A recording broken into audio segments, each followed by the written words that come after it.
دوست باشید، اتفاق باشید، شکرانه همین دولت کنید، شکرانه همین سرزمین کنید، شکرانه کنید که چنین وطن عزیز و محبوب دارید.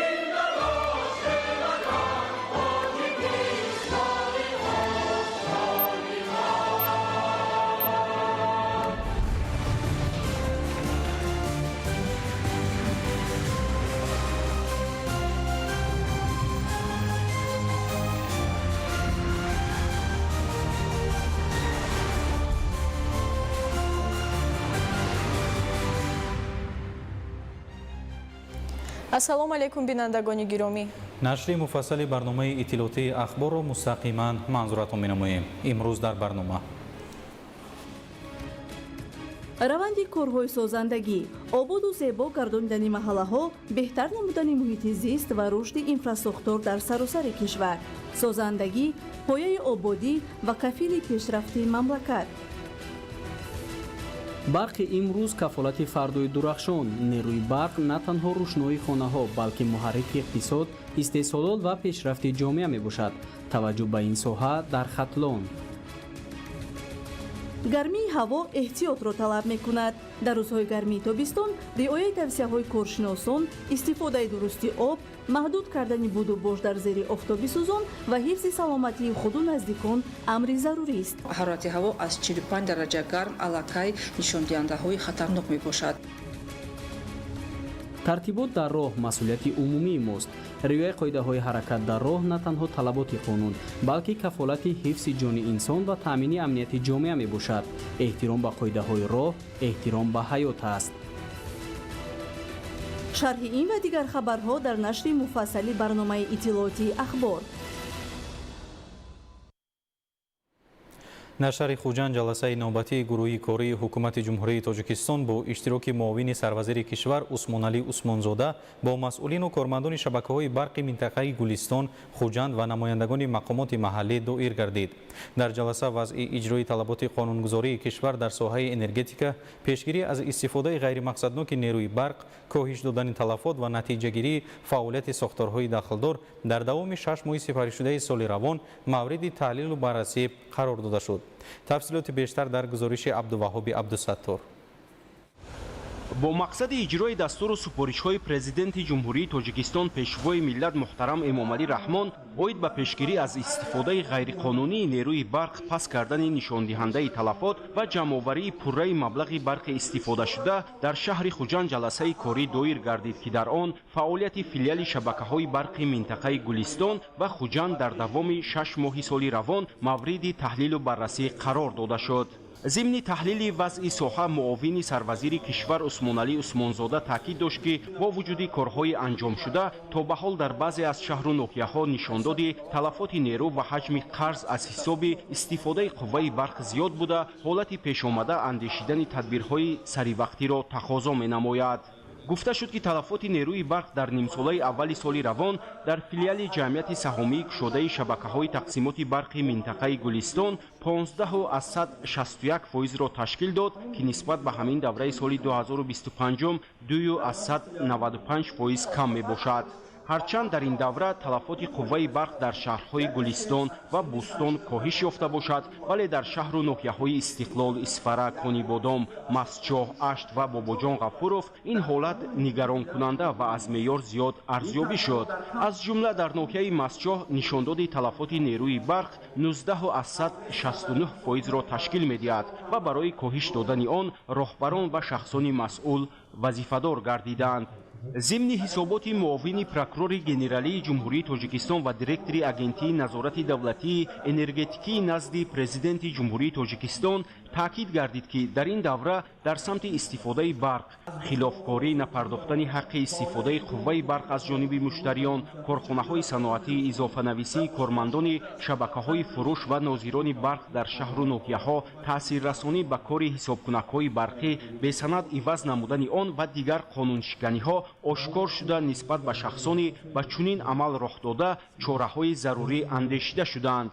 дар ҷаласа аз тарафи гурӯҳи корӣ вобаста ба истифодаи самараноку сарфакоронаи қувваи барқ вазъи соҳа пурра мавриди таҳлилу баррасӣ қарор дода шуда аз роҳбарону мутахассисони шабакаҳои тақсимоти барқи минтақаи гулистон ва хуҷанд, раисони шаҳру ноҳияҳо ва дигар шахсони масъул ислоҳи саривақтии камбудиҳо талаб карда шуд. дар ин самт тақозо гардид ки сохторҳои марбута фаъолиятро тақвият бахшанд то ба ин восита талафоти нерӯ ва қасддорӣ коҳиш ёфта дар маҷмӯъ қонунвайронкуниҳо пешгирӣ ва таъмини аҳолии корхонаҳои саноатӣ ва дигар ташкилоту идораҳо бо нерӯи барқ боз ҳам беҳтар гардад.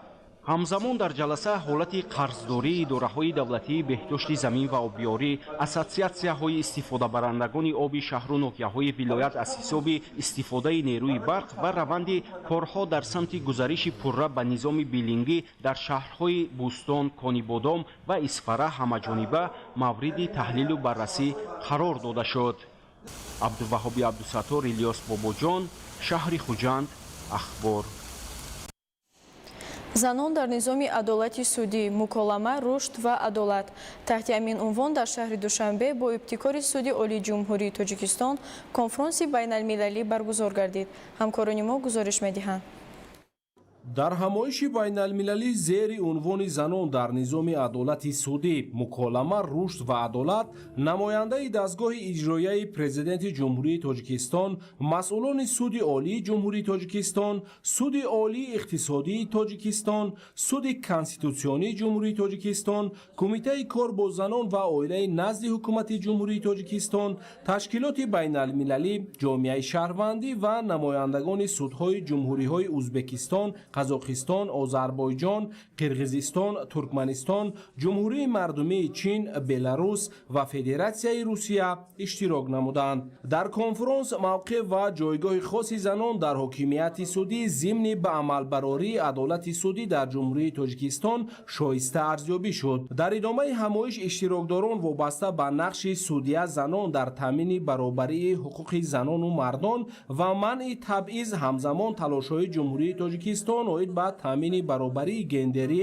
ибрози андеша намуданд. сипас доир ба рушди низоми адолат вобаста ба баробарии гендерӣ, рақамикунонии раванди мурофиаи судӣ ва таъсири он ба дастрасӣ ба адолати судӣ, таҳкими иқтидори занон судияҳо дар ин самт ва баланд бардоштани эътимод ба адолати судӣ дар парвандаҳои марбут ба табъиз маърузаҳо пешниҳод гардида, табодули таҷрибаи байналмилалӣ байни иштирокдорон сурат гирифт. баргузории чунин ҷамомади сатҳи байналмилалӣ барои табодули таҷриба, дастгирии ҳамдигар ва албатта пеш аз ҳама сиёсати некбинона ва хиратмандонаи асосгузори сулҳу ваҳдати миллӣ, пешвои миллат, президенти ҷумҳурии Тоҷикистон муҳтарам Эмомалӣ Раҳмон дар самти баланд бардоштани мақом ва нақши зан дар ҷомеа мебошад. ҳамин сиёсат ҳаст ки имрӯз дар мақомоти судӣ судяҳо ҳамчун дар вазифаи судягӣ кору фаъолият мекунанд. мо судяҳо алалхусус занҳо муваззаф ҳастем ки ҷавобан ба дастгирӣ ва ғамхориҳои пешвои муаззами миллат фаъолияти худро дар доираи қонун ба роҳ монда, дар таъмини қонуният, риояи ҳуқуқу озодиҳои инсону шаҳрванд ва амалӣ намудани адолати судӣ саҳми босазо гузошта бошад. ҳамчунин дар ҳамоиш намояндагони ниҳодҳои дахлдори давлатӣ ва ҷомеаи шаҳрвандӣ вобаста ба дастовардҳои ҷумҳурии Тоҷикистон дар самти қабули санадҳои меъёрии ҳуқуқӣ ва ҷорӣ намудани таҷриба оид ба манъи табъиз ва таъмини баробарии ҳуқуқи занону мардон баромад намуданд. иштирокдорони конфронси занон дар низоми адолати судӣ, муколама, рушд ва адолат баъд аз пешниҳоди маърузаҳову баррасии масъалаҳои рӯзнома доир ба натиҷаҳои ҳамоиш қарор ва ҳуҷҷати дахлдорро қабул карданд. дар рӯзи дуюм иштирокдорони конфронс дар бинои хуштарҳу замонавии суди Олии ҷумҳурии Тоҷикистон бо шароити пешрафтаи кору хизматрасонии кормандони мақомоти судии мамлакат шинос шуданд. зимни боздид ба меҳмонон иттилоъ доданд ки бинои суди Олии ҷумҳурии Тоҷикистон дорои 171 ҳуҷраи корӣ, маҷлисгоҳ бо 400 ҷои нишаст, 8 толори муҳокимаи судӣ, ҳуҷраҳои қабули шаҳрвандон, толор барои конфронсҳои матбуотӣ, китобхонаи анъанавию электронӣ ва дигар иншооти ёрирасон буда, ҳамаи ҳуҷраҳо тибқи талабот ҷиҳозонида шудааст. تنظیم حقوقی و تطبیق عملی برخورد منفعت‌ها تحت همین عنوان در ریاست اگنتی نظارت دولتی مالیوی و مبارزه با کروپسی جمهوری تاجیکستان در شهر دوشنبه دور آموزشی منطقوی آغاز گردید که در آن راجع به مسائل تنظیم حقوقی، راه‌های آشکارسازی، پیشگیری و رفع برخورد منفعت‌ها، اینچنین استفاده تکنولوژی‌های رقمی و معاصر در این سمت بررسی خواهند شد. شرح بیشتر در گزارش زرابیدین شیرینزاده. دور آموزشی زیر عنوان تنظیم حقوقی و تطبیق عملی برخورد منفعت‌ها که در شهر دوشنبه آغاز گردید با تشبث اگنتی نظارت دولتی مالیوی و مبارزه با کروپسیا در همبستگی با ریاست سازمان ملل متحد اوید به مواد مخدر و جنایتکاری در آسیای مرکزی تشکیل کرده شده. هدف آن بررسی مسئله تنظیم حقوقی و تطبیق عملی برخورد منفعت‌ها در خدمت دولتی ارزیابی می‌گردد. در چرابینی مسئولین اگنتی نظارت دولتی مالیوی و مبارزه با کروپسیا، نمایندگان مقامات ضد کروپسیونی دولت‌های قزاقستان، قرقیزستان، ازبکستان، جمهوری مردمی چین، ساختارهای دولتی، سازمان‌های منطقه‌ای و متخصصان سطحی بین‌المللی شرکت ورزیدند. ضمن افتتاح چرابینی مسئولین اگنتی نظارت دولتی مالیوی و مبارزه با کروپسیا جمهوری تاجیکستان راجع به پهلوهای تنظیم روند برخورد منفعت‌ها در خدمت دولتی و چاره‌های اندیشیده کشور در این سمت ابراز اندیشه نمود. گفته شد که جمهوری تاجیکستان تحت راهبری خردمندانه پرزیدنت جمهوری تاجیکستان پیشوای ملت محترم امامعلی رحمان مسئله مبارزه با کروپسیا را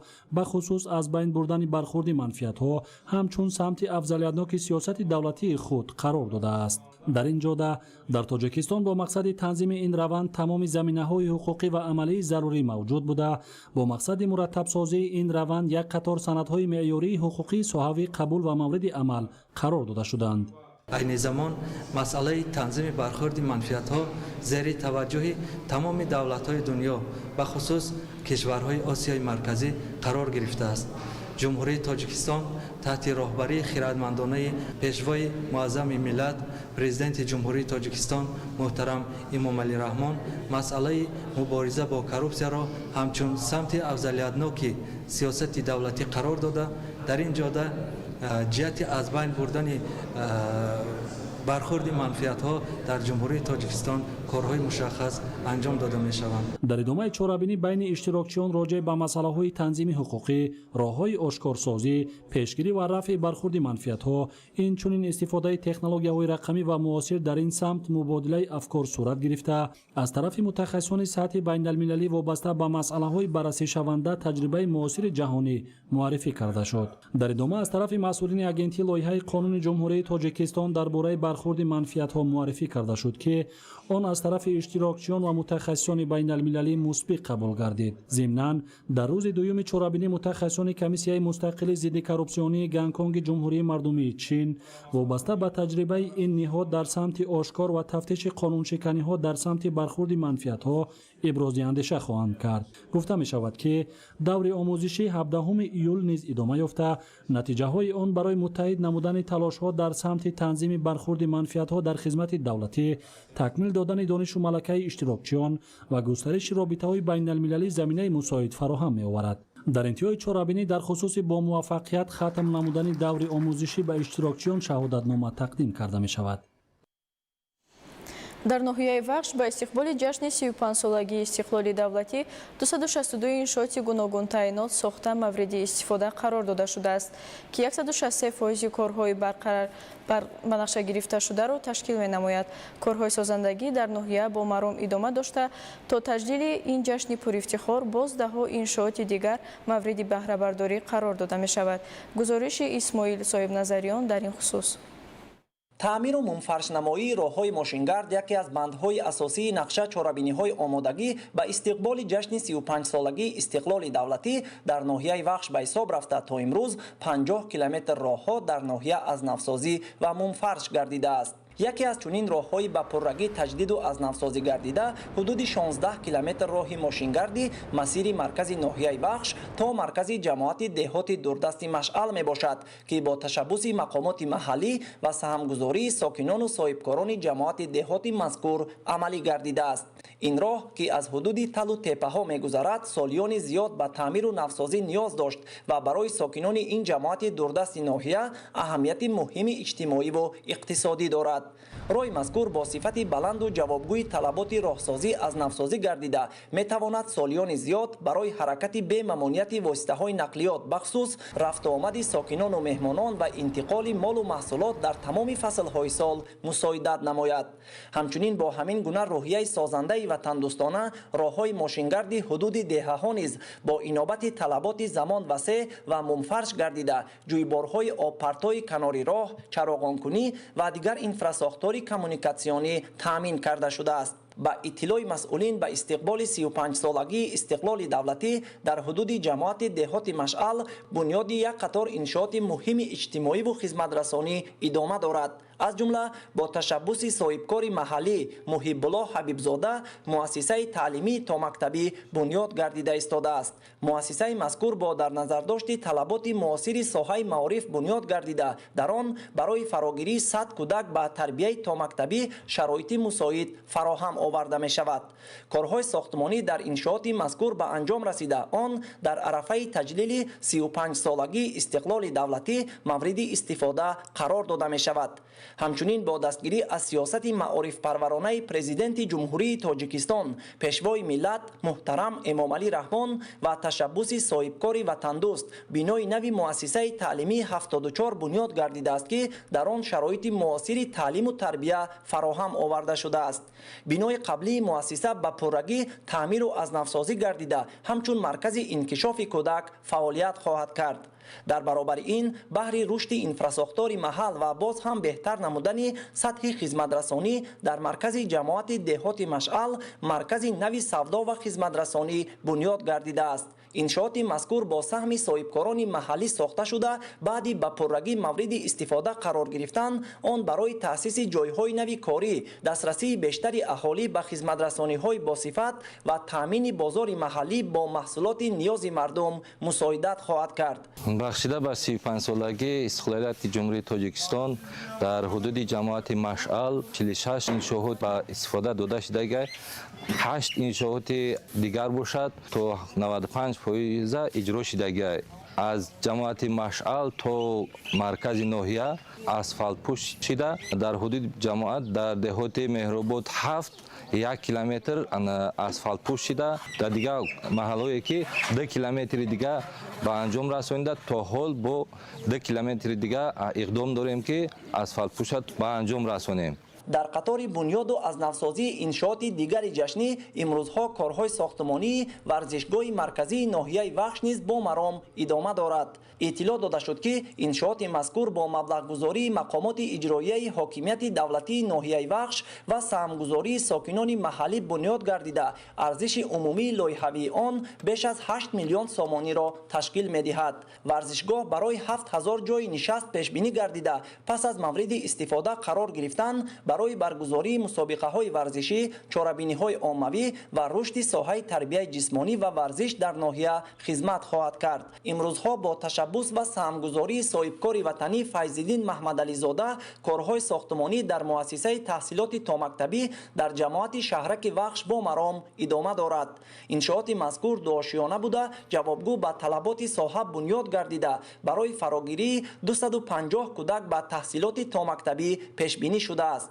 ба гуфтаи ташаббускорон иншооти сохташаванда дар арафаи ҷашни 35-солагии истиқлоли давлатӣ мавриди истифода қарор хоҳад гирифт. дар шаҳри Нурак шуруъ аз соли 2022 то имрӯз ба истиқболи ҷашни 35-солагии истиқлоли давлатӣ 200 иншооти гуногунсоҳа мавриди баҳрабардорӣ қарор дода шуд. ҳоло дар шаҳр корҳои созандагӣ аз ҷумла дар ҷамоати деҳоти Дӯконӣ бунёди муассисаи нави таълимӣ ва кӯдакистон идома дорад. гузориш дар ин хусус. сокинони шаҳри Норак ҷашни 35-солагии истиқлоли давлатиро бо натиҷаҳои назаррас ва дастовардҳои арзанда истиқбол менамоянд. мақомоти иҷроияи ҳокимияти давлатии шаҳри Норак нақшаи созандагӣ ба истиқбол аз ҷашни 35-солагии истиқлоли давлатиро то ба имрӯз 112% таъмин намуданд. 180 иншооти ҷашнӣ ба нақша гирифташудаи мақомоти иҷроияи ҳокимияти давлатии шаҳр то ба имрӯз пурра сохта шуда дар баробари ривоҷ додани корҳои бунёдкорона иловатан боз 20 иншооти гуногунсоҳа бунёд карда шуд. таваҷҷӯҳ ба рушди соҳаи маориф яке аз ҳадафҳои асосии ҳукумати ҷумҳурии Тоҷикистон ба ҳисоб меравад.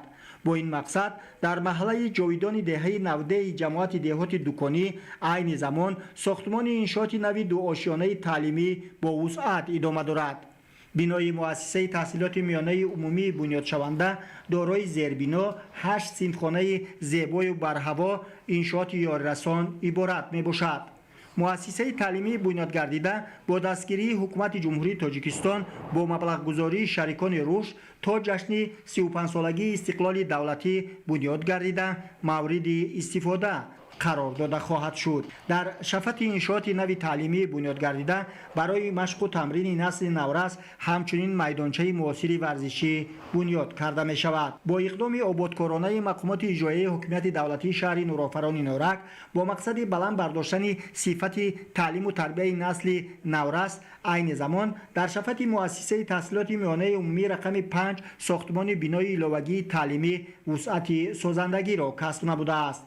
انشاءات نوی بنیاد شونده از زیربنا و 3 آشیانه عبارت بوده طبق لایحه بنیادکاری دارای 15 صنفخانه می باشد. بناکاران مقصد دارند که انشاءات مذکور را در روزهای جشن 35 سالگی استقلال دولتی به آموزگاران و خوانندگان همچون تحفه جشنی مورد بهره برداری قرار دهند. چون یک بنای محتشم زیبای تعلیمی در نزد مؤسسه تحصیلات میانه عمومی رقم 2 از جانب ساختمانچیان با مرام ادامه دارد. عین زمان در مؤسسه تحصیلات میانه عمومی رقم 2 1420 نفر نسل نورس به تعلیم و تربیت جلب گردیدند. با ساخته مورد استفاده قرار دادن انشاءات نوی دو آشیانه تعلیمی که از 10 صنفخانه عبارت می باشد آینده 400 نفر خواننده در صنفخانه های زیبای و برهوای با لوازمات معاصر تعلیمی مجهز به تعلیم و تربیت فرا گرفته می شود.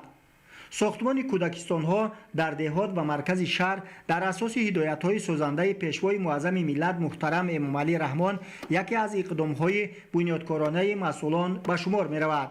سال 2026 در دهه دکانی و چلچل برای 220 نفر کودک مؤسسه های نوی تا مکتبی مورد استفاده قرار داده شد. این زمان در دهه 90 جماعت دهات دکانی با سهم مرد سخاوت پیشه دیار بنیاد چنین مؤسسه نوی تا مکتبی ادامه دارد.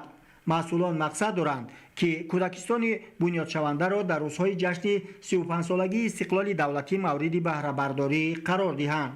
همکنون با به استفاده قرار دادن کودکستان نو 120 نفر خردسالان دهه 90 به مؤسسه تا مکتبی مجهز با عیانیت‌های تعلیمی فرا گرفته خواهند شد. در دهه‌های دوردست مؤسسه تا مکتبی صنفخانه علاوگی مکتبی اساسی در همین دهه‌ها مورد ساختمان قرار دارند. تأمین ساکنان با منزل استقامتی در مد نظر مسئولات قرار دارد. با این مقصد در مرکز شهر بنیاد 10 انشاءات نوی بسیار قبطه ادامه دارد. دوام سال 2026 با بنیاد و مورد استفاده قرار دادن چنین انشاءات جشنی 800 ساکن شهر نورآفرین نورک با منزل زیست تامین گردیدند. همچنین وسعت تدبیرهای بنیادکاری عامل با جای کار تامین نمودن ساکنان به شمار می رود. این زمان در انشاءات بنیاد شونده جشنی که ساختمانشان رفته ایستاده است 1200 نفر ساکنان به کار جلب گردیدند. محمد علی عبدالکریم ایوبی محموراد، نورک، اخبار. در شهری سرافشان کارهای آبادانی و سازندگی با مرام ادامه دارند. آغاز منفشکنی راه داخلی کوچه به نام حبیب یوسفی نمونه روشنی همبستگی صاحبکاران و ساکنان در راه آبادی وطن بوده بار دیگر ثابت می سازد که آبادی هر محله از مسئولیت شناسی و حسی بلندی وطن دوستی فرزندان آن سرچشمه می گیرد. گزارش فردوس عمرزاده در این خصوص. در عرفه جشن بزرگ ملی 35 سالگی استقلال دولتی جمهوری تاجیکستان در شهر استرافشان تطبیق اقدام‌های آبادانی و بنیادکاری وسعت تازه گرفته روز از روز سیمای شهر رنگی دیگر کسب می‌کند. یکی از چنین اقدام‌های شایسته امروز در کوچه به نام حبیب یوسفی کمیته محله عابد خواجه لطفی آغاز گردید. ساکنان سازنده این دیار زیبا منظر به کارهای منفشکنی راه داخلی محله مذکور آغاز رسمی بخشیدند. این اقدام نیک در پرتو سیاست سازنده سازنده و بنیادکارانه پیشوای ملت پرزیدنت جمهوری تاجیکستان محترم امامعلی رحمان و با سهمگذاری صاحبکاران وطندوست برادران جمعیف ها عملی گردیده باز یک قدم استوار در راه آبادی شهر ارزیابی می شود. قید گردید که راه مذکور سالهای زیاد به تعمیر اساسی نیاز داشت. با روحیه همدلی و دستگیری صاحبکاران نخست کارهای هموارسازی راه، قبورگذرانی و آماده سازی زیربنا پورا انجام داده شده. امروز مرحله اساسی منفرش‌کنی آغاز یافت. کارهای منفرش‌کنی از جانب جمعیتی دارای مسئولیت محدود راه پرفیض و با استفاده از تکنیک‌های معاصر راهسازی وزارت نقلیات جمهوری تاجیکستان راه‌اندازی گردیده است. در دایره لایحه بیش از 1 کیلومتر راه که 5000 متر مربع را تشکیل می‌دهد با صفت بلند منفرش گردیده برای تطبیق آن زیاد از 700,000 سومانی مبلغ پیش بینی شده است. ما برادران تصمیم گرفتیم که در جشن 35 سالگی همین محله‌خانه خود را قریب زیاده از 1 کیلومتر منفرش کرده به خلق دیار خود همچون تحفه پیشکش نماییم. اقدامی که ما گرفتیم این پیش از همه شرافت استقلالیت و سیاست پیشگرفته پیشوای ملت امامعلی رحمان میباشد. پهنایی راه به حساب میانه 8 متر را تشکیل داده پس از انجام کارها برای حرکت نقلیات و پیاده‌گردان شرایط مساعد فراهم خواهد آمد. اقدام صاحبکاران تنها با منفرش‌کنی راه محدود نمی شود. با تشبث برادران جمعیف ها تمام استونپایه‌های کهنه چوبین خطهای برق به استونپایه‌های بتونی عوض گردیده، همزمان کارهای قبورگذرانی نیز پورا به انجام رسانیده شدند. این تدبیرها نه تنها به زیبایی محله مساعدت می‌کنند، بلکه سطح خدمت‌رسانی و خطری اینفراساختار را نیز بهتر می‌سازند. ضمن کارهای آبادانی مسئول مقامات محلی شهر تشبث صاحبکاران و ساکنان را نمونه عبرت ارزیابی نموده برای سهم ارزنده‌شان در آبادی شهر به همه تشبثکاران اظهار سپاس و قدردانی کرد. تاکید گردید که محض چنین اقدام‌های وطندوستانه در تطبیق هدف‌های سازنده دولت نقش مؤثر داشته برای باز هم آباد و زیبا گردیدن محل‌ها زمینه مساعد فراهم می‌آورند. زیرا هر قطعه راه نو، هر انشاءات بنیاد شده و هر اقدام آبادگرانه سرمایه‌گذاری به فردای وطن است. فردایی که با زحمت فرزندان صادق و وطندوست روز از روز آبادتر گردیده دستاوردهای استقلال دولتی جمهوری تاجیکستان را باز هم پرجلو می‌نماید. فردوس عمرزاده، آرزو معروفزاده، شهری سروشن، اخبار. با دستگیری حکومت کشور در ناحیه رشت ساختمان بینای لیتسه کسبی تکنیکی ادامه دارد. پس از مورد استفاده قرار گرفتن انشاءات در آن کادرهای طلبات بازار مهنت از روی 10 اختصاص آماده کرده می شوند. گزارش در این خصوص. ضرورت ساختمان بینای نوی تعلیمی لیتسه کسبی تکنیکی کمیته اوید به تحصیلات ابتدایی و میانه کسبی نزد حکومت جمهوری تاجیکستان از نرسیدن سیمخانه‌ها و کابینت‌های فنی پیش آمد.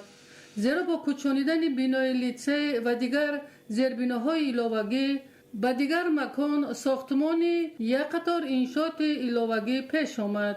این است که در نوبت اول خوابگاه دو-آشانه برای 110 نفر بنیاد گردیده و کسب آموزان از دیگر منطقه ها آمده با جای خواب تامین کرده شوند. بعداً در روند کارهای سازندگی مرحله به مرحله ساختمان بینای تعلیمی دو-آشانه آغاز گردید که کارهای ساختمانی در مرحله انجامیابی قرار دارد. تا به این حال ما در بینای تعلیمی دوران شوروی بوده فعالیت داشتیم. در عرصه به انجام رسیدن بینای تعلیمی ما میتوانیم کادرهای با بازار مهنت جوابگو و از این شماره هم زیادتر صاحب کسب و معلوماتشون گردونیم. بینای تعلیمی از صنفخانه‌های کشاد و برهوا عبارت بوده. برای بلند برداشتن سویه دانش و ملکه کسب آموزان وابسته به طلبات بازار مهنت تشکیل کابینت‌های آزمایشی، کامپیوتری، فیزیکا، کتابخانه، تالار مجلسگاه پیش بینی شده است تا برای تحصیل دانشجویان همه شرایط‌های تعلیمی مهیا کرده شود. عین زمان کارگران کارهای رنگ‌وبارکنی داخلی بنا را انجام داده ایستادند تا در آینده نصب در و تریزه و دیگر کارهای آبادانی گرد و اطراف بنا به اتمام رسانیده شود. شرایط تحصیل کسب آموزان و بازه مادی تکنیکی لیسه کسبی ناحیه رشت در روند برنامه‌های سازنده حکومت جمهوری تاجیکستان و کمیته آید به تحصیلات ابتدایی و میانه کسبی солҳои пешомад боз ҳам беҳтар мегардад, зеро бо анҷоми сохтмони бинои нави таълимӣ барои 110 нафар касбомӯз идома меёбад. ҳамин тариқ бо бунёди бинои нави таълимии хобгоҳ ва дигар инфраструктури зарурӣ барои таҳсилу зисти донишҷӯён шароит муҳайё мегардад, то шумораи касбомӯзон аз ноҳияҳои минтақа вобаста ба касбҳои талаботи бозори меҳнат боз ҳам беҳтар гардад. идигули маҳмуд, додарҷони мирзозода барои барномаи ахбор аз ноҳияи Рашт. با جانیداری از قبول تشبث نوبتی تاجیکستان تحت عنوان 10 ساله بین المللی تحکیم صلح به خاطر نسل‌های آینده در ناحیه واسع نمایش علمی برگزار گردید. گزارش در این خصوص. идомаи тантанаи чорабиниҳо дар робита ба қабули қадномаи 10 солаи байналмилалии таҳкими сулҳ ба хотири наслҳои оянда барои солҳои 2027-2036 дар созмони милали муттаҳид. ба ин муносибат дар ноҳияи восеъ бо як рӯҳияи баланди ватандӯстию хештаншиносӣ ва ҷонибдории якдилонаи сокинон аз иқдоми навбатии ҷумҳурии тоҷикистон чорабинии мутантан ташкилу роҳандозӣ карда шуд. тадбири созмонёфта бо роҳпаймоии сатҳи баланд оғоз гардида дар он шумораи зиёди кормандони касбу кори гуногун аз ҷумла масъулони мақомоти иҷроияи ҳокимияти давлатӣ, ҳифзи ҳуқуқ, шуъбаву бахшҳои маорифу тандурустӣ, фарҳанг, кор бо ҷавонон ва варзиш, гирандагони стипендияи президентӣ ва фаъолони ноҳия иштирок намуданд. иштирокчиёни чорабинӣ бо шиору овезаҳои тарғибкунандаи сиёсати давлату ҳукумат, эълони 10 солаи таҳкими сулҳ ба хотири наслҳои оянда, рушду пешрафт ва хизматҳои шоёни президенти мамлакат муҳтарам Эмомалӣ Раҳмон самимият ва содиқ будани худро ба ин сарзамини аҷдодӣ нишон доданд. роҳпаймоии мазкур аз назди гулгашт то боғи фарҳанги фароғатии ноҳия идома ёфт. зимни ҷамъомади тантанавӣ аз ҷониби баромадкунандагон андешарониҳо сурат гирифта иброз гардид ки маҳз бо пайки ин ва дигар иқдому ташаббусҳои ҳукумати ҷумҳурии тоҷикистон хоса пешвои миллат муҳтарам Эмомалӣ Раҳмон имрӯз кишвари моро дар арсаи байналмилалӣ мешиносанду ба тамоми дастовар ва фарҳангу тамаддуни мо арҷ мегузоранд. дар ин асно эълони 10 солаи таҳкими сулҳ ба хотири наслҳои оянда на танҳо як ташаббуси дипломатии ҷумҳурии тоҷикистон, балки саҳми амалӣ дар таҳкими сулҳу амнияти байналмилалӣ ва фароҳам овардани заминаи устувор барои зиндагии осоиштаи наслҳои имрӯзу оянда арзёбӣ карда шуд. муҳимияти ташаббуси президенти ҷумҳурии тоҷикистон муҳтарам Эмомалӣ Раҳмон оромии ҷомеа, сулҳу суботи саросарӣ ва зиндагии шоистаи ҳар як инсон мебошад. пас аз зикри чунин нуқтаҳои пурмуҳтаво барномаи мукаммали фарҳангӣ пешниҳоди ҳозирон гардонида шуд. иҷрои суруду таронаҳои дилнишин аз ҷониби ҳунармандони бахши фарҳанги ноҳия, рақси зебои гулдухтарон ва шодию нишоди бепоёни пиру барно аз лаҳзаҳои хотирмони чорабинӣ маҳсуб меёфт ки то дер боз идома кард. Анвар Шоҳсайдализода, Сайҳомиди Шариф, ноҳияи восеъ, ахбор. дар 6 моҳи соли равон хадамоти зидди инҳисории назди ҳукумати ҷумҳурии тоҷикистон аз рӯи 141 санҷиши гузаронидаи нақшавӣ ба маблағи 1 миллиону 700 ҳазор сомонӣ вайронкунии қонунгузории зидди инҳисориро ошкор намуд. аз ин маблағ 1 миллиону 300 ҳазор сомонӣ ба буҷети давлатӣ гузаронида шуд. дар ин хусус имрӯз масъулини хадамоти зидди инҳисорӣ дар нишасти матбуотӣ иттилоъ доданд. гуфта шуд ки аз ҷониби хадамот 209 нархномаи хизматрасониҳои пулакии муассисаву ташкилоти давлатӣ ва ғайридавлатӣ, аз ҷумла 13 муассисаи тиббӣ ва 103 муассисаи таҳсилоти олӣ, миёнаи касбӣ ва муассисаҳои илмӣ ва 93 нархномаи хизматрасониҳои пулакӣ дар дигар соҳаҳо мавриди таҳлил ва ба мувофиқа расонида шуда, қариб 60% нархномаҳо бетағйир мемонанд. дар назди агентии инноватсия ва технологияҳои рақамии назди президенти ҷумҳурии тоҷикистон муассисаи давлатии маркази ҳифзи маълумот таъсис дода шуд. дар ин хусус дар нишасти матбуотӣ ба намояндагони воситаҳои ахбори омма масъулини агентӣ иттилоъ доданд.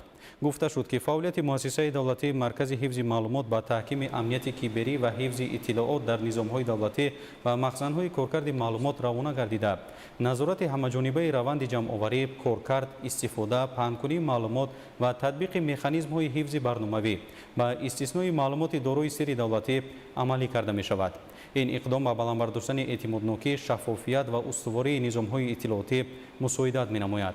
бо мақсади фароҳам овардани муҳити мусоид барои дастгирӣ ва рушди ширкатҳои соҳавии технологияҳои иттилоотӣ дар шаҳри Душанбе, IT Park фаъолият дорад ки бо истифода аз имтиёзҳои андозиву гумрукӣ дар он 84 субъект ба қайд гирифта шуданд. бо фаро расидани рӯзҳои гарми тобистон ва болоравии ҳарорати ҳаво дар минтақаҳои кишвар масъалаи ҳифзи саломатии аҳолӣ аз таъсири гармои шадид аҳамияти бештар пайдо мекунад. Коршиносон таъкид менамоянд, ки риояи тавсияи бехатарӣ метавонад аз паёмадҳои номатлуби гармии аз ҳад зиёд пешгирӣ намояд. Гузориш дар ин хусус. طبق معلومات اگنتی آب و هواشناسی تاجیکستان روزهای بعدی نیز بلندشوی حرارت هوا در اکثر منطقه‌های کشور همین گونه ادامه خواهد یافت. در وادی‌های جنوبی و مرکزی حرارت می‌تواند به درجه‌های خیلی بلند رسیده در بعضی ناحیه‌ها از معیار موسمی بالاتر باقی ماند. کارشناسان این وضع را نتیجه روندهای طبیعی اتمسفر و تاثیر تغییرابی گلوبالی اقلیم به منطقه ارزیابی می‌کنند. طبق пешгӯи пешакии агентии обуҳавошиносӣ Кумитаи ҳифзи муҳити зисти назди ҳукумати ҷумҳурии Тоҷикистон аз санаи 15 то 20 июл ҷараёни ҳавои гарм аз минтақаи ҷануб ворид мегардад ва боиси гарм шудани ҳарорати ҳаво мегардад. Ҳавои гарм ба ҷумҳурӣ асосан аз минтақаҳое яъне ки аз ҷумҳурӣ Афғонистон, Эрон, Покистон, Ироқ ва ҳатто нимҷазираи Арабистон низ ҳаракат мекунад ва боиси гарм шудани ҳарорати ҳаво мегардад. яъне ки чунин гармӣ дар маҷмӯъ ба хусусияти иқлими моҳи июл хос аст, аммо ҳарорати ҳаво аз 45 дараҷа гарм аллакай нишондиҳандаҳои хатарнок мебошад. متخصصان تاکید می‌نمایند که گرمای شدید تنها یک پدیده موسمی نبوده، حرارت از حد زیاد هوا می‌تواند باعث کم‌آبشوی ارگانیسم، گرمازدگی، افزایش بیماری‌های دل و رگ و بد شدن وضع سلامتی شخصان گرفتار بیماری‌های مزمن گردد. در جامعه کودکان و پیرانسالان، زنان حامله و شخصانی که در فضای کشاد فعالیت می‌کنند، از همه بیشتر آسیب پذیر بوده در گروه خوف قرار دارند. در برابر تاثیر به سلامتی انسان، حرارت بلند هوا میتواند به محیط زیست نیز پیامدهای جدی داشته باشد. خشک شدن رستنی‌ها، زیاد شدن خطر سر زدن سوختار، اینچنین آبشوی با صورت پیریخ‌ها و بالاروی سطح آب بعضی رودخانه‌ها از جمله چنین عامل‌ها به حساب رفته توجه دائمی مقامات مسئول را طلب می‌کند. کمیته ولایت‌های فوق‌العاده و مدافع گردشدنی نزد حکومت جمهوری تاجیکستان در اساس برخه آگاهی агентии آب و هواشناسی کمیته حفظ محیط زیست نزد حکومت جمهوری تاجیکستان با ستادها و همزمان بخش‌ها در شهر و ناحیه‌ها برقه‌های آگاه کننده فرستانیده محتوای آن در حالت آماده باش قرار داشتن هیئت دسته‌ها میباشد و باید قید نمود که وابسته به گرمی در روزهای مقرر گردیده پیش بینی شده هیئت دسته‌های غواصی و همزمان گروه‌های نجات‌دهی بخش‌ها و ریاست‌های کمیته ولایت‌های فوق‌العاده و مدافع گردشدنی در شهر و ناحیه‌ها با مقامات‌های اجرایی حکومت دولتی جهت برطرف نمودن حادثه‌های سوختار، جهت برطرف نمودن حادثه‌های غرشوی و همزمان در صورت سر زدن حادثه‌های دیگری حالت‌های فوق‌العاده هیئت شخصی دسته‌ها در حالت آماده باش قرار دارند. در همین زمینه کمیته ولایت‌های فوق‌العاده و مدافع گردشدنی نزد حکومت جمهوری تاجیکستان از شهروندان دعوت می‌نماید که قاعده‌های بی‌خطری را قطعاً رعایت نمایند. با گفته مسئولان پیشگیری از عاقبت‌های نامطلوب پیش از همه به فرهنگ بی‌خطری هر یک شهروند وابسته است. ҳавои мо аз меъёр гарм шуда истода аст. дар ҳамин шабу рӯз мардум аз соатҳои 11 нисфирӯзӣ то 5 бегоҳ безарурат метавонанд ки ба берун набароянд. ин гуна гармӣ метавонад ба нафарони солим зарари худро расонад, алалхусус ба кӯдакон ва пиронсолон.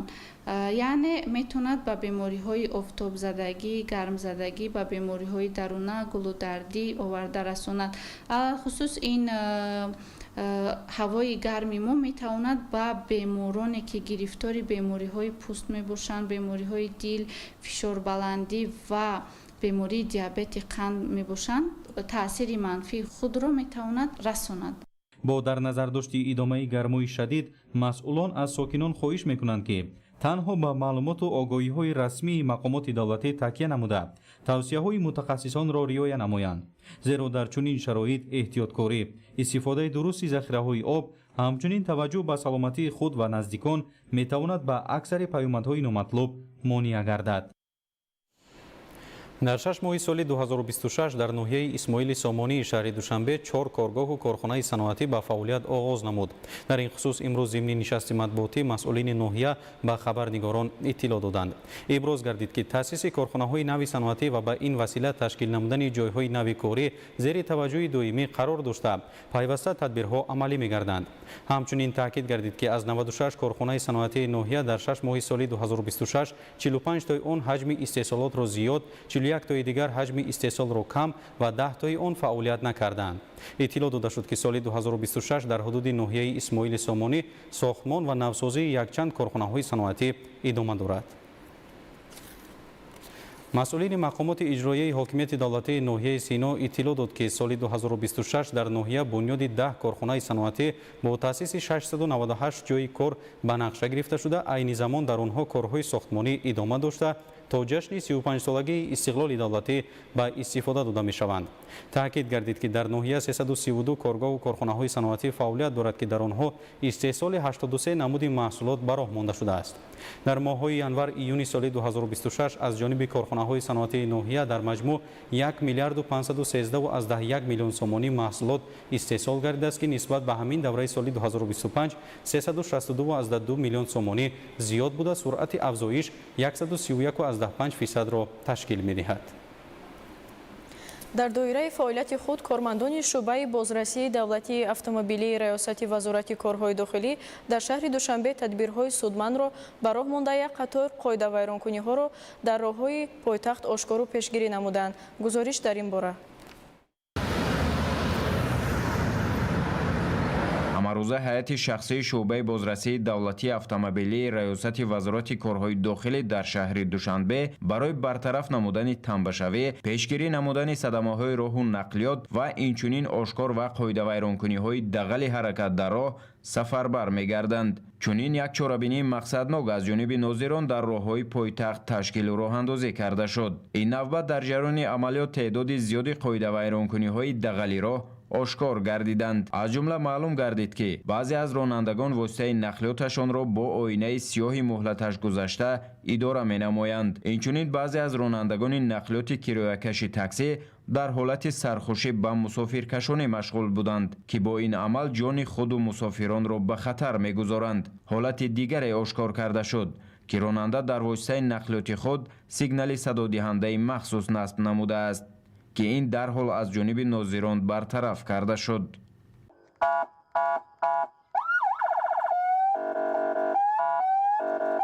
қобили зикр аст ки дар ҷараёни чорабинии мақсаднок нисбати чунин ронандагоне ки ба қоидавайронкуниҳои дағали роҳ додаанд, нисбаташон аз ҷониби кормандони шуъбаи бозрасии давлатии автомобилии раёсати вазорати корҳои дохилӣ дар шаҳри Душанбе протоколҳои ҳуқуқвайронкунии маъмурӣ тартиб дода шуда, автомобилҳояшон ба таваққуфгоҳи махсус интиқол дода шуданд.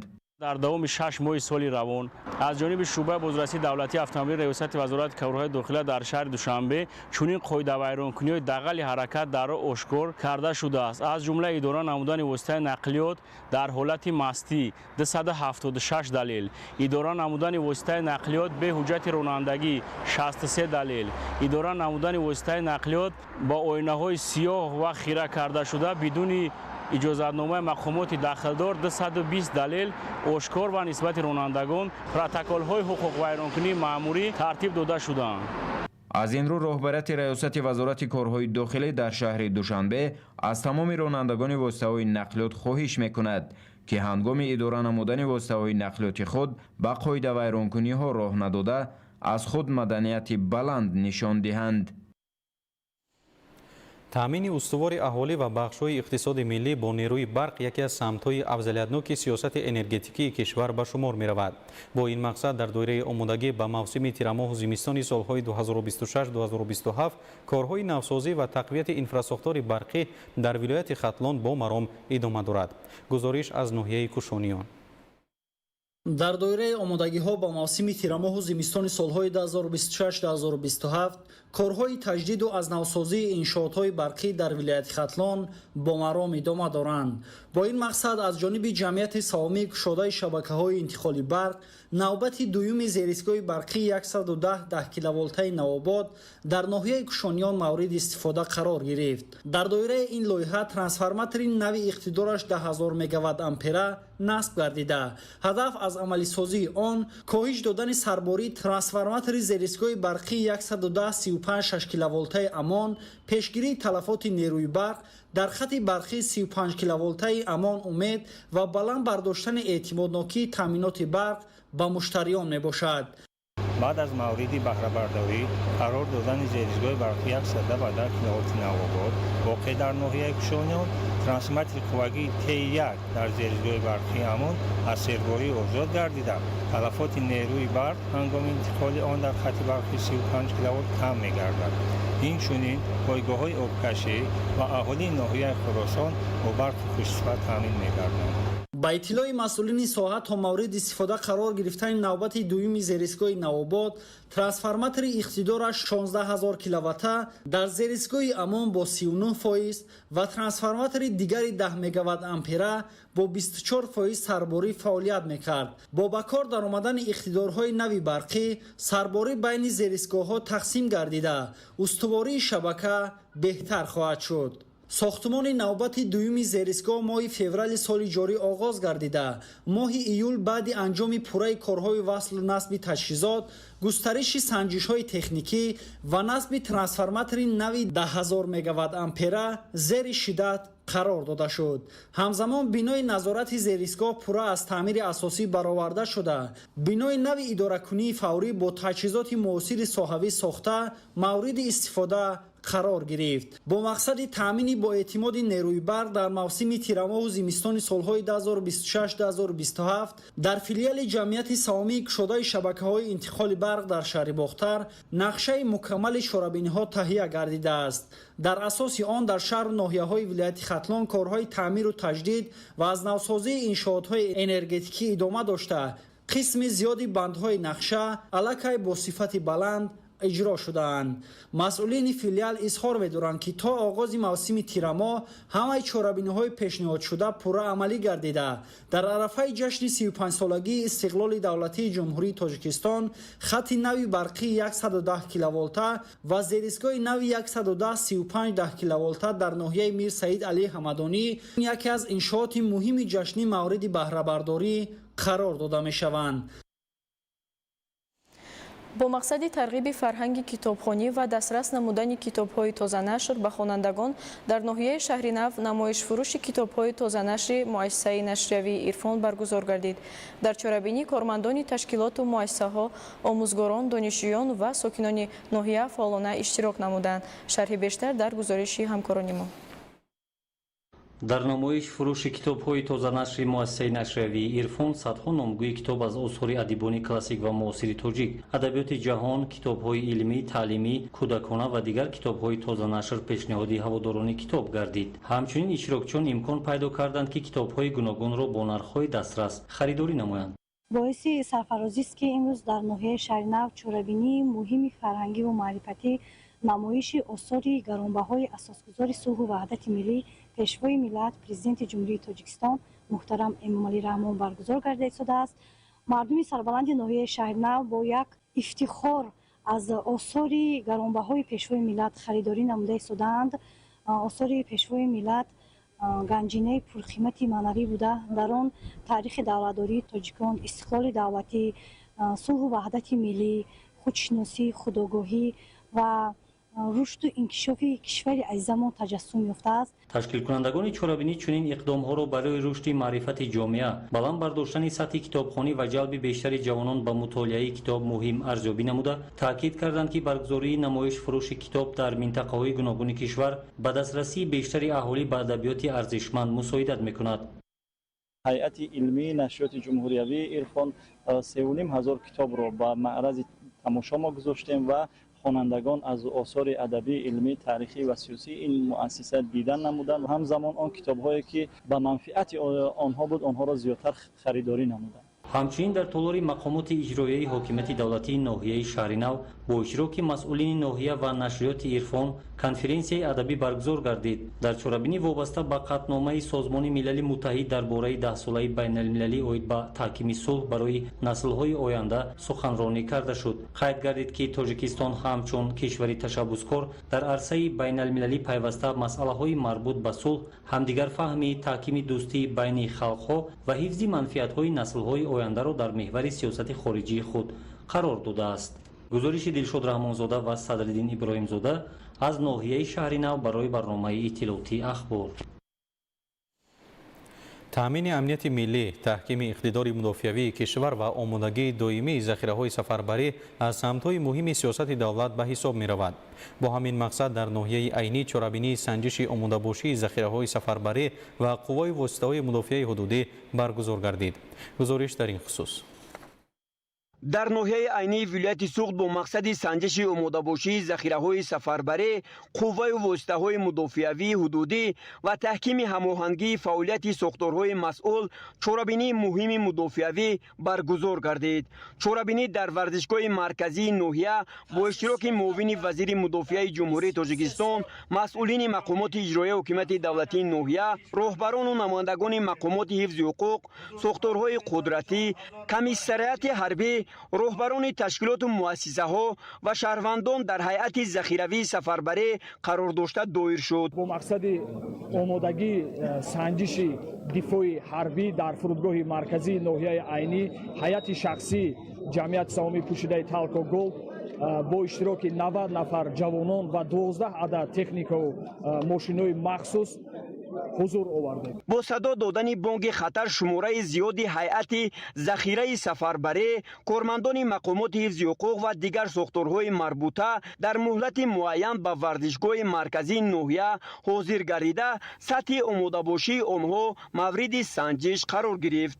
همزمان تکنیک و واسطه‌های نقلیاتی، ساحه‌های گوناگون خواجگی خلق نیز برای استفاده در حالت‌های ضروری آماده و از نظر گذرانیده شدند. ضمن چرابینی تاکید گردید که برگزاری چنین مشق‌ها به سنجش آمادگی ذخیره‌های سفربری، بلند برداشتن سطح آمادگی جنگی، تحکیم هماهنگی ساختارهای دولتی و تکمیل ملکه هیئت شخصی مساعدت می‌نماید. معاون وزیر مدافعه جمهوری تاجیکستان ضمن سخنرانی ابراز داشت که در شرایط مرکب جهانی معاصر حفظ استقلال و صاحب اختیاری دولتی، صلح و ثبات، وحدت ملی و امنیت کشور وظیفه مقدس هر یک شهروند تاجیکستان می باشد. مسئولین ناحیه نیز ضمن برآمد خود تربیت جوانان را در روحیه وطن دوستی، خودشناسی ملی و آمادگی برای حفظ مرز بوم وطن از سمت‌های مهم سیاست دولتی ارزیابی نموده، از سطح بلند آمادگی ساکنان ناحیه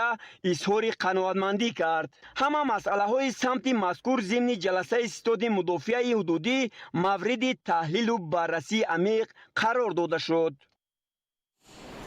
در صحیفه نوبتی همکاران ما شما را با خبرها از خارج کشور آشنا می‌سازد. توجه نمایید. امسال در گرجستان کاهش حاصل عسل پیش بینی می شود. با گفته کارشناسان سبب اساسی بهار سرد، باران‌های پی در پی و دیر آغاز شدن فصل تابستان می باشد که بر رشد عایله‌های زنبور عسل تاثیر منفی رسانیده است. پیش بینی می شود که حجم صادرات عسل نسبت به سال گذشته تقریباً 2 برابر کم شده، نرخ آن در بازارهای داخلی و خارجی 30-40% بالا رود. با وجود کاهش استحصال، عسل گرجی همانا با صفت بلند و تازگی اکولوژی در کشورهای اتحاد اروپا و خاورمیانه طلبکاری زیاد دارد. در نتیجه سوختور بیش از در شهر المریا اسپانیا 13 نفر به هلاکت رسیدند. در بین آنها شهروندان اسپانیا، بریتانیا کبیر، بلژیا، فرانسه و ایالات متحده آمریکا میباشند. گفته می شود که 10 کسی دیگر در روی خط گمشدگان شاملند. آتش مساحت تقریبا 7000 گکتار را فرا گرفته است. خاموش کردن پوره آتش هنوز امکان ناپذیر است. در منطقه کارمندان خدمات آتش نشانی با تکنیک‌های صحابی فعالیت دارند. در جمهوری مردمی چین استفاده تاکسی‌های برقی افزایش می‌یابند. کارشناسان می‌گویند که سبب آن بحرانی نفت و سوزشواری میباشد. موافق معلومات وزارت نقلیات کشور، نصف توقفگاه‌های تاکسی در کشور تاکسی‌های برقی میباشند. در شهرهای کلان چین این نشان دهنده علاقه به 100% رسیده است. تنها در ماه می سال جاری زیاده از 3 میلیارد فرمایش برای خرید ماشین‌های برقی از جانب ساکنان قبول کرده شد. شماره اهالی کشورهای اتحاد اروپا به 450 میلیون و 600 هزار نفر رسید. این نشان دهنده بلندترین در تمام تاریخ قطعه مذکور می باشد. چون این معلومات در گزارش مرکزی تحقیقات متحده کمیسیون اروپا آورده شده است. افزایش فعالترین ساکنان در لوکزامبورگ، کیپر و مالتا ثبت شده است. نشان دهنده‌های پس‌ترین باشد در لاتویا، مجارستان و استونیا به قید گرفته شدند. دوامناکی میانه عمر در کشورهای اتحاد اروپا در سال 2024 82 سال را تشکیل داد. این نشان دهنده асосан аз ҳисоби ҷараёни муҳоҷират ба вуҷуд меояд. дар оянда ин омилҳо ба гуфтаи коршиносон метавонанд ба норасоии қувваикорӣ ва инчунин афзоиши сарборӣ дар соҳаи тандурустӣ ва маориф оварда расонанд. дар баробари ин он барои рушди бозорҳои нави молҳо ва хидматҳо барои пиронсолон дурнамо мекушояд. коршиносон пешгӯӣ мекунанд ки то соли 2100 аҳолии аврупо коҳиш ёфта 398 миллион нафарро ташкил хоҳад дод. дар Чили бинобар хатари боронҳои шадид дар 10 минтақаи кишвар вазъи фавқулода эълон шудааст. ба иттилои ҳавошиносон боронҳои сел то 19 июл идома хоҳанд кард. вазъи душвортар дар пойтахти Сантьяго инчунин дар минтақаҳои Валпарайсио ва Какимбо пешбинӣ мешавад ки дар он ҷо то 180 миллиметр бориш имкон дорад. дар чанд минтақа дарсҳои мактабҳо муваққатан бекор гардида ба сокинон тавсия дода шудааст ки захираи об, ҳуҷҷатҳои муҳим, чароғҳои дастӣ ва дигар лавозимоти заруриро омода намоянд. ҳамзамон хадамоти изтирорӣ дар ширкатҳои истихроҷи маъдан нақшаҳои зидди буҳронии худро фаъол намуданд то хатари ярҷ, обхезӣ ва халалдоршавии инфрасохторро коҳиш диҳанд.